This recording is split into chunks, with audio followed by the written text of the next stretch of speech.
আলাইকুম রহমতুল্লাহি ওয়া বারাকাতুহু। ছোট্ট একটা আলোচনা।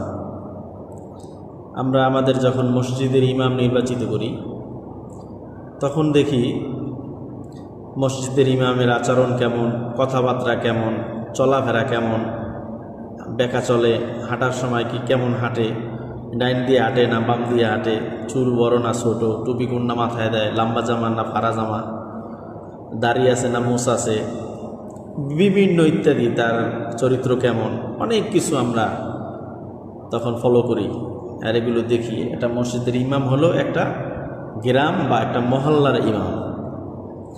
আর যখন আমরা এই একটা মহল্লার ইমাম নির্বাচন করতে যাই আমরা এত কিছু দেখি।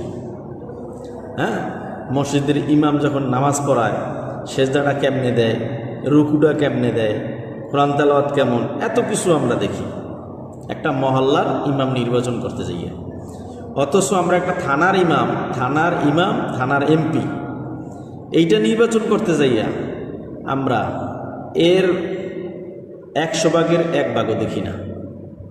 এই হলো আমরা বাংলাদেশি জাতি মানুষ। আমরা এই সমস্ত আচরণ থেকে আমাদের বের হয়ে আসতে হবে, তাহলে আমাদের বাংলাদেশ সুশৃঙ্খল বাংলাদেশ হবে, দুর্নীতিমুক্ত দুঃশাসনমুক্ত বাংলাদেশ হবে।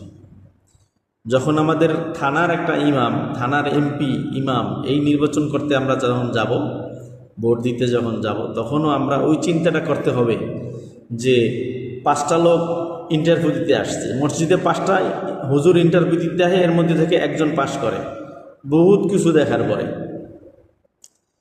তো থানার ইমাম যখন আপনারা নির্বাচন করতে যাইবেন, ভোট দিতে যাইবেন, তখনও আপনাদের মাথার ভিতরে এই জিনিসটা সবার থাকা উচিত এবং থাকতে হবেই হবে। যদি আপনারা আপনাদের দেশ ভালো চালাইতে চান, দেশ ভালো রাখতে চান, দেশকে যদি আল্লাহর কানুন অনুসরণ করে চালাইতে চান, তাইলে আপনার এই জিনিসটা মাথায় রাখতে হবে যে আমরা যারা ভোট দেব, যে ইমামকে আমরা নির্বাচিত করব, সেই ইমামটা, সেই এমপিটা সে কি ভালো কিনা, তার চরিত্র ভালো কিনা, তার চলাফেরা ভালো কিনা, তার দাড়ি মোছ আছে কিনা, সে নামাজ পড়ে কিনা, সে ইমান ও আমলের সাথে আছে কিনা, আল্লাহর হুকুমের পাবন্দি আছে কিনা, এটা দেখে যদি আপনারা থানার এমপি ইমামরা নির্বাচন করেন, ইনশাআল্লাহ আমাদের দেশ পরিবর্তন হবে, ভালো হবে, দুর্নীতি মুক্ত হবে, দুঃশাসন মুক্ত হবে, চাঁদাবাজি মুক্ত হবে, সব থেকে ইনশাআল্লাহ আপনারা মুক্তি পাবেন।